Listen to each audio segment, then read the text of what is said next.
चलिए अब देख लेते हैं उत्तराखंड की खबरों को और खबर की शुरुआत करते हैं। थराली में जो आपदा आई थी उसको लेकर राहत और बचाव कार्य अभी भी जारी है। एनडीआरएफ, एसडीआरएफ, आईटीबीपी की टीमें रेस्क्यू ऑपरेशन में जुटी हुई है। आपदा के बाद अभी भी खबर है कि 68 लोग लापता हैं। लापता लोगों में 25 नेपाली नागरिक हैं। अभी तक 1308 लोगों को सुरक्षित बचा लिया गया है।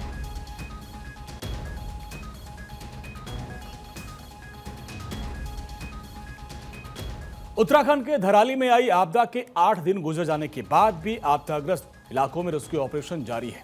अब इस इलाके में लापता लोगों की तलाश की जा रही है। एसडीआरएफ, एनडीआरएफ, आईटीबीपी और सेना के जवान लापता लोगों की तलाश कर रहे हैं और इन सब के बीच रडार, सिग्नल और डॉग स्क्वाड की टीम से जांच के बाद खुदाई का काम किया जा रहा है। लेकिन सर्च टीम को खुदाई के दौरान काफी चुनौतियों का सामना करना पड़ रहा है।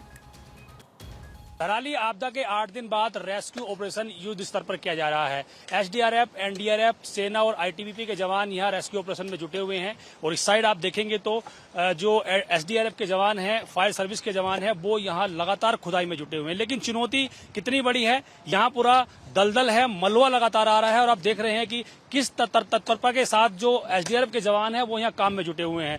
लेकिन चुनौती कितनी बड़ी है, जितना खोद रहे हैं उतना ही नीचे से पानी ऊपर आ रहा है और उतना ही मलबा ऊपर बढ़ रहा है। दलदल है, उसके बीच भी काम कर रहे हैं। सर, किस तरह की चीजें अभी चुनौतियों का सामना करना पड़ रहा है, कितनी टीम हमारी यहाँ पे SDRF, NDRF, army, fire service है हमारी और सभी लोग लगे हुए हैं रेस्क्यू में। जो टफ टास्क है क्योंकि डिब्रीज बहुत ज़्यादा है और काफ़ी ह्यूज बोल्डर भी डिब्रीज के साथ में मिक्स हैं और जो डिब्रीज है वो अभी कॉम्पैक्ट नहीं हुआ है, वो स्लाइडिंग मूड में है। तो जितना डिब्रीज हम निकाल रहे हैं वो पीछे से प्रेशर कर रहा है और फिर उसमें थोड़ा सा पानी की मात्रा ज़्यादा है, इसलिए दलदल सा बना हुआ है। तो थोड़ा चैलेंज तो है ही, लेकिन सार्थक प्रयास की दिशा में सभी लोग लगे हुए हैं और कोशिश कर रहे हैं कि मैनुअली जहाँ पे हमें थोड़ा सा लग रहा है कि यहाँ पे पॉसिबिलिटीज हो सकती है, प्रयास किया जा रहा है कि हमें कुछ रिकवर हो जाए या हमें कुछ मिल जाए। यहाँ पे कुछ साइन मिला था आपको, डॉग ने यहाँ साइन किया था या कुछ डायरेक्टिव से आपको देखा कि कैसे आपने यहाँ खुदाई शुरू? हमारे पास यहाँ पे डॉग की एक टीम है, स्नीपर डॉग हैं जो सर्च एंड रेस्क्यू में काम करते हैं। तो हमने सुबह यहाँ पे डॉग को एक बार सर्च कराया था, तो ज़्यादा तो नहीं है लेकिन हल्का उसने एक बार यहाँ पे साइन किया है हमें, तो इसलिए हम यहाँ पे लगे हुए हैं सुबह से कि हमें कुछ मिल जाए, रिकवर हो जाए। तो आप देख सकते हैं कि कितनी बड़ी चुनौतियां हैं कि जिस तरह से एसडीआरएफ के जवान ने बताया हमें कि यहाँ पर जो साइन डॉग ने किया था उसके बाद खुदाई शुरू की, लेकिन तमाम मलबा होने की वजह से लगातार मलबा बैक प्रेशर कर रहा है और जितना ये खुदाई कर रहे हैं उतना ही पीछे से मलबा आकर इसको ढक दे रहा है। तो ये बड़ी चुनौतियां हो रही है। फिर भी जो जवान हैं वो लगे हुए हैं ताकि जो गायब लोग हैं, जो लापता लोग हैं, उनकी तलाश कर ली जाए। आज 8वां दिन है और 8वें दिन का रेस्क्यू ऑपरेशन आप देख रहे हैं कितने बड़े स्तर पर किया जा रहा है। उम्मीद सभी को ये है कि जो लापता लोग हैं उनकी तलाश कर ली जाए, उनकी जो बॉडी है, उनके जो शव हैं, उनके परिजनों को दे दिए जाए। उत्तरकाशी से अपने सहयोगी राहुल के साथ पंकज राणा, भारत 24। और इन सब के बीच आपदा में टूटे मकान को देख स्थानीय लोग आज भी मायूस हैं। आपदा के बाद घर में घुसा मलबा और टूटे मकान आज भी इन लोगों को आपदा के भयानक दिन की याद दिलाता है। खासकर महिलाएं अपने टूटे आशियानों को देखकर बहुत दुखी हैं। उनका कहना है कि जिस घर में हम हंसी खुशी रहते थे, जहां उनका परिवार आंगन में बैठकर खाना खाता था, वो सब पूरी तरीके से टूट चुका है और घर में कई जरूरी कागज और कीमती सामान भी दफन हो गए हैं। धराली आपदा को आज 8 दिन बीत चुके हैं, लेकिन ग्रामीण आज इस उम्मीद से बैठे हैं कि उनका आशियाना फिर बन जाए। यहाँ आप देखेंगे तो कुछ गांव की एक महिला है, कुछ ग्रामीण लोग हैं, वो बैठे हुए हैं और अपने मकान को टकटकी लगाए देख रहे हैं कि जो मकान में मलबा है उसे कैसे निकल जाए। हालांकि वो पूरा टूट चुका है, लेकिन आईटीबीपी के जवान वहाँ से मलबा हटाने का काम कर रहे हैं। इनके घर में तमाम सामान था, वो पूरा दब गया है। पेपर थे, कुछ इंपोर्टेंट कागजात थे, वो सब दब गए हैं। बात करते हैं महिला, एक मैडम हमारे साथ में है। माता जी, क्या क्या था घर में और ये सब? उस समय हम खाना खा रहे थे जिस समय बाढ़ आई, तो फिर हमने कुछ नहीं बचा पाए। सारा हमारा ये सारा ही मकान टूट गया। दुकान था, मकान थी, ये कपड़े थे जो पहनने वाले कपड़े ये थे, ये पहन रखे थे और कुछ भी नहीं बचा पाया हमने, कुछ भी नहीं बचा पाया। आज 8 दिन हो गए हैं, तो 8 दिन बाद मलबा हटा। मकान में कितना मलबा भरा है? बहुत सारे मकान, 2 मंजिली सारा दब गया है नीचे। हाँ, तो फिर कुछ भी नहीं, खत्म है, सब खत्म हो गया है। क्या उम्मीद लग रही है, ठीक होगा मकान या दूसरी जगह जाना चाह रहे हो? हाँ, जाएंगे। यहाँ कैसे रहेंगे, कैसे रहेंगे यहाँ? कुछ भी नहीं है तो क्या कैसे।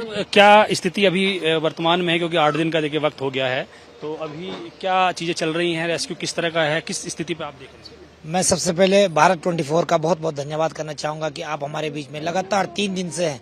आप लगातार हमारे बीच में हर जगह जा रहे हैं, झील से लेकर हो या इससे पूरा फ्लड से एरिया हो या हमारी माताओं का दर्द हो, हमारे छोटे भाइयों का, हमारे बुजुर्गों का, आप लगातार कवरेज कर रहे हैं। वहीं आईटीबीपी के जवानों ने मकान से मलबा हटाने का काम शुरू कर दिया है। इस दौरान जिन घरों में मलबा घुसा उसको जवान हटाकर साफ कर रहे, रास्ता बना रहे ताकि ग्रामीण अपने घर तक जा सके और कीमती सामान को निकाल सकें।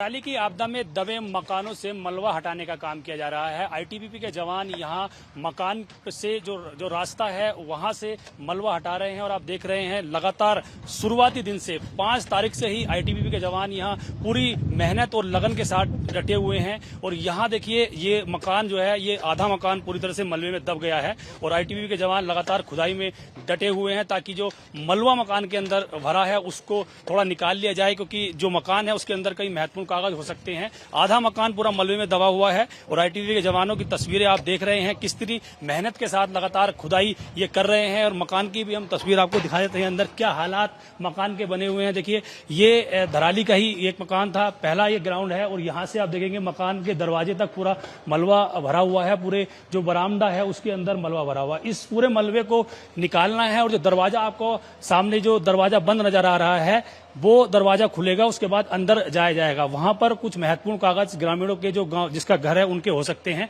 लेकिन यहां आप ये तमाम चीजें देख सकते हैं कि 8 दिन बाद जो हालात अभी यहाँ बने हुए हैं उनको सुधारने की कोशिश की जा रही है। आईटीबीपी के जवानों को आपने देखा किस तरह से यहाँ मेहनत और लगन के साथ लगे हुए हैं और पूरी तरह से ये कहा सकता है कि जो यहाँ मलबा है मकानों में उसको निकालकर रास्ता बना दिया जाए। जो सुरक्षित मकान है, जो कुछ ठीक मकान है, उनको ठीक कर दिया जाए ताकि ग्रामीणों के जो महत्वपूर्ण कागज हैं, अंदर कुछ सामान है, उसको निकाला जा सके। तराली से अपने सहयोगी राहुल के साथ पंकज राणा, भारत 24।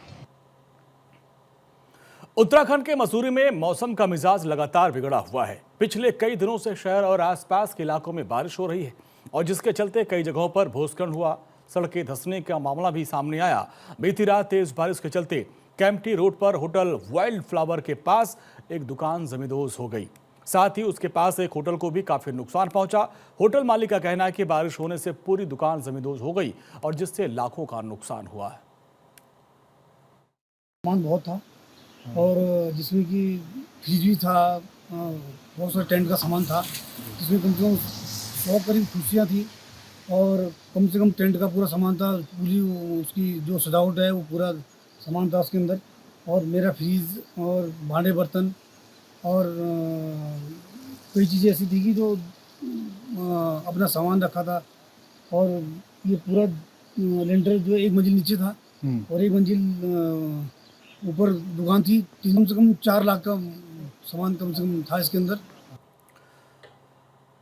बीजेपी के मसूरी मंडल की तरफ से आज शहर के कई इलाकों में स्वच्छता अभियान चलाया गया और तमाम चौराहों पर महापुरुषों की मूर्तियों को साफ किया गया। दरअसल स्वतंत्रता दिवस के मौके पर बीजेपी मसूरी मंडल की तरफ से पूरे शहर में स्वच्छता अभियान चलाया जा रहा है, जिसमें भारतीय जनता पार्टी के तमाम कार्यकर्ताओं के साथ पदाधिकारी भी हिस्सा ले रहे थे और इलाके के लोगों से शहर को साफ सुथरा रखने की अपील कर रहे हैं। इन सब के बीच शहीद भगत सिंह चौक पर तमाम कार्यकर्ताओं ने शहीद भगत सिंह की मूर्ति की सफाई की और आसपास के इलाके से कूड़ा इकट्ठा किया। इस मौके पर बीजेपी के मसूरी मंडल अध्यक्ष रजत अग्रवाल ने कहा कि पूरे देश में भारतीय जनता पार्टी स्वच्छता अभियान चला रही है। इसी कड़ी में मसूरी में स्वच्छता अभियान चलाया गया और जिसमें बीजेपी के कार्यकर्ताओं ने बढ़ चढ़कर अपनी भागीदारी निभाई। लोगों से भी अपील की जा रही है कि शहर को साफ रखने में अपना योगदान दें। दिवस के उपलक्ष्य में और एक बहुत ही हर्ष के विषय है कि हमारे स्वतंत्रता दिवस मनाए जा रहे हैं और इस दिवस के उपलक्ष्य में सफाई अभियान, स्वच्छता अभियान चलाया जा रहा है। ये अभियान पूरे भारतवर्ष में भारतीय जनता पार्टी द्वारा चलाया जा रहा है। मसूरी में खासकर इस अभियान को जोड़ते हुए समस्त मार्गों पे ये अभियान चलाया जा रहा है। उत्तराखंड में विकासनगर की सेलाकुई पुलिस ने ड्रग तस्करी के खिलाफ एक बड़ा एक्शन चलाया है, जहां पुलिस ने कार्रवाई करते हुए 305 530 प्रतिबंधित नशीले कैप्सूलों के साथ 3 तस्करों को गिरफ्तार किया है। इनके पास से 530 प्रतिबंधित कैप्सूल बरामद किया गया और गिरफ्तार किए गए लोगों में मेडिकल स्टोर का संचालक भी शामिल है। पुलिस के मुताबिक मेडिकल स्टोर का मालिक ज्यादा मुनाफा कमाने के लिए अवैध तरीके से नशीले कैप्सूलों को बेचा करता था।